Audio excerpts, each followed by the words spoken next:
ज्ञान the treasure में आपका स्वागत है। और हम आपको बताएंगे गैंग्रीन जो अंग को सड़ा देता है उसका इलाज। और ये इलाज हमें पता चला था श्री राजीव दीक्षित जी से। देखिए, कभी कभी चोट लग जाती है और कुछ चोटें बहुत गंभीर हो जाती है। जैसे कोई डायबिटिक पेशेंट है, चोट लग गई तो उसकी सारी दुनिया एक जगह पे आके सिमट जाती है, क्योंकि वो जल्दी ठीक नहीं होता है। और उसके लिए कितना भी चेष्टा करें, डॉक्टर हर बार चेष्टा करता है, उसको सफलता नहीं मिलती है। और अंत में चोट धीरे धीरे गैंग्रीन में कन्वर्ट हो जाती है, मतलब अंग सड़ने लगता है और फिर काटना पड़ता है। उतने हिस्से को शरीर से निकालना पड़ता है।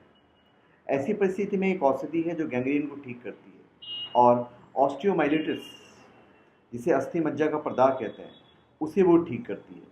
और वो आप खुद कर सकते हैं। गैंग्रीन माने अंग का सड़ जाना, जहाँ पे नए कोशिका विकसित नहीं होते, न तो मांस में और न हड्डी में, और सब पुराने कोशिका मरते चले जाते हैं। ओस्टियोमाइलिटिस, इसमें भी कोशिका कभी पुनर्जीवित नहीं होते।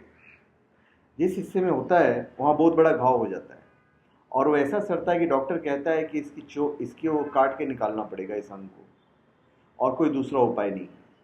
ऐसी परिस्थिति में जहाँ शरीर का कोई अंग काटना पड़ जाता हो या पड़ने की संभावना हो, घाव बहुत हो गया हो, उसके लिए आप एक औषधि अपने घर में तैयार कर सकते हैं। औषधि है देसी गाय का मूत्र। सूती के 8 परत कपड़ों में उसको कवर कर दीजिए। हल्दी और गेंदे का फूल।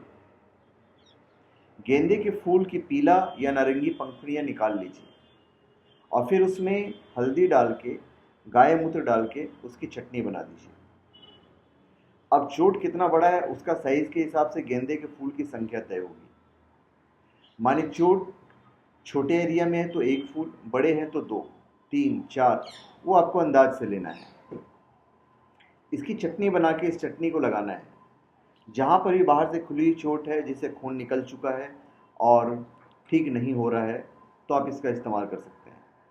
कितनी भी दवा खा रहे हैं पर ठीक नहीं हो रहा है, ठीक ना होने का एक कारण तो है डायबिटीज़, दूसरा कोई कारण भी हो सकता है। इसको दिन में कम से कम 2 बार लगाना है। जैसे सुबह लगाए उसके ऊपर रुई पट्टी बांध दीजिए ताकि उसका असर बॉडी पे रहे, और शाम को जब दोबारा लगाएंगे तो पहले वाला जो है वो धोना पड़ेगा, और इसको गोमूत्र से ही धोना है। डिटॉल जैसे को प्रयोग नहीं करना है। गाय के मूत्र को डिटॉल की तरह प्रयोग करें। धोने के बाद फिर से चटनी लगा दें, फिर अगले दिन सुबह सेम चीज़ रिपीट कीजिए। ये इतना प्रभावशाली है कि आप सोच नहीं सकते।